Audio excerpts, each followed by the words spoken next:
Parliament వర్షాకాల సమావేశాల తేదీలను ప్రకటించిన కేంద్ర ప్రభుత్వం జూలై 21 నుంచి ఆగస్టు 12 వరకు పార్లమెంట్ వర్షాకాల సమావేశాలు జరుగుతాయని తెలిపింది. ఆపరేషన్ సింధూర్పై నియామకాలకు లోబడి చర్చ ఉంటుందని కేంద్రం తెలిపింది. మంగళవారం జరిగిన ఇండియా కూటమి ఎంపీల సమావేశం కూడా పార్లమెంటులో ఆపరేషన్ సింధూర్పై చర్చించాలని డిమాండ్ చేసింది. ప్రధాని మోదీకి ఈ విషయంపై ఎంపీలు లేఖ కూడా రాశారు. రాబోయే పార్లమెంటు వర్షాకాల సమావేశాలకు ప్రభుత్వం వ్యూహం స్పష్టం చేస్తోంది. ఆపరేషన్ సింధూర్పై పార్లమెంట్ సమావేశాల్లో వాస్తవాలు వెల్లడించాలని విపక్షాలు పదే డిమాండ్ చేస్తున్నాయి. పార్లమెంట్ సమావేశాల్లో విపక్షాల అన్ని ప్రశ్నలకు సమాధానం చెబుతామని కేంద్రం స్పష్టం చేసింది. ఆపరేషన్ సింధూర్పై ఇప్పటికే బీజేపీ, కాంగ్రెస్ మధ్య మాటల యుద్ధం నడుస్తోంది.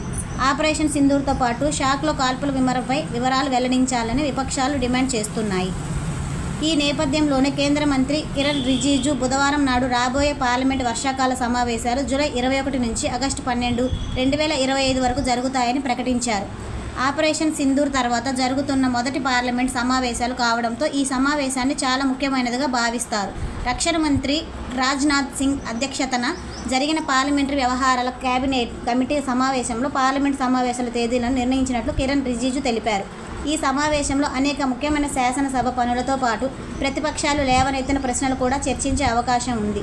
జమ్మూ కాశ్మీర్లో ఇటీవల జరిగిన ఉగ్రవాద సంఘటనలు, ఆపరేషన్ సింధూర్లను పార్లమెంట్లో వివరంగా చర్చించాలని ప్రతిపక్షాలు డిమాండ్ చేస్తున్నాయి. అటువంటి పరిస్థితుల్లో పార్లమెంటరీ వ్యవహారాల మంత్రి ఈ ప్రకటన ప్రభుత్వం దీనిపై చర్చకు వెనక్కి తగ్గనని ఒక రాజకీయ సంకేతంగా భావిస్తున్నారు. ఆపరేషన్ సింధూర్ తర్వాత జరుగుతున్న మొదటి పార్లమెంట్ సమావేశం ఇది కాబట్టి జాతీయ భద్రత, సరిహద్దు భద్రత, ఉగ్రవాదానికి సంబంధించిన అనేక సున్నితమైన అంశాలను సభలో లేవనెత్తే అవకాశం ఉంది. ఈ సమావేశంలో ప్రభుత్వం, ప్రతిపక్షాల మధ్య వేడి చర్చ జరిగే అవకాశం ఉంది. శివమారుతి హాస్పిటల్ బస్టాండ్లోని వెంకటేశ్వర స్వామి గుడి వెనుక బజార్, మాచర్ల. డాక్టర్ పాత గీతాంజలి గారు ఎంబీబీఎస్, ఎండి, పీడియాట్రిక్స్, పల్స్, పిల్లల వైద్య నిపుణులు. అందించు వైద్య సేవలు జ్వరం, ఆయాసం, విరోచనాలు, పచ్చకామెర్లు, ఫిట్స్, పుట్టుకతో వచ్చే వ్యాధులకు అత్యాధునిక చికిత్సలు, రక్త సంబంధిత వ్యాధులు, ప్రత్యేక సేవలు, నెబులైజర్, అడ్వాన్స్ ఫోటోథెరపీ, రేడియంట్ ఫార్మస్ థెరపీ, 24/7 ల్యాబ్, ఫార్మసీ, ఎమర్జెన్సీ కేసులు చూడబడును. Doctor Raviteja Ramasetti MBBS, MS general surgeon, MCH ఇవాలజీ, కన్సల్టెంట్ యూరాలజిస్ట్ అండ్ ఎండ్రాలజిస్ట్. కిడ్నీలో రాళ్లు, ప్రోస్టల్ గ్రంథి సమస్యలు, అంగము మరియు బీజములలో సమస్యలు, మగవారి సంతానలేమి సమస్యలు, penal implants, Tessa, మైక్రోటెస్ట్, endoscopy and lasers ప్రతి నెల 2-4వ బుధవారాలలో చూడబడును.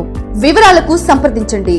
ఉప్పల హనుమాన్ సాయి 9100223183 and 6300807123. పరిసర ప్రాంత ప్రజలకు శుభవార్త. Raviteja multi speciality hospital. Raviteja multi speciality hospital, ring road centre, Macherla. మా వైద్యశాలలో అత్యాధునిక వైద్య పరికరాలతో శస్త్రచికిత్సలు చేయబడును. అదేవిధంగా మా వైద్యశాలలో ఎంఐసియు, ఎన్ఐసియు, ఓటీ ఆపరేషన్లు ఎంతో అనుభవం కలిగిన డాక్టర్ కీర్తి రెడ్డి, డాక్టర్ సతీష్, డాక్టర్ చంద్రశేఖర్లచే వైద్య సేవలు అందించబడును. మా వద్ద కార్పొరేట్ వైద్యశాలలో ఎన్నో ఏళ్లు అనుభవం కలిగిన గైనకాలజిస్ట్, జనరల్ మెడిసిన్, జనరల్ సర్జరీలచే వైద్యం చేయబడును. Orthopaedics, polytrauma, OBS and gynaecology, paediatrics, pathology, CT scan, x-ray ల్యాబ్లతో పాటు అంబులెన్స్, ఫార్మసీ సౌకర్యం కలదు. మేనేజ్మెంట్ డాక్టర్ గోనుగుంట్ల శ్రీకాంత్, నాప్థియాలజిస్ట్ doctor Gonuguntla Sai Sushma, MBBS gynaecologist.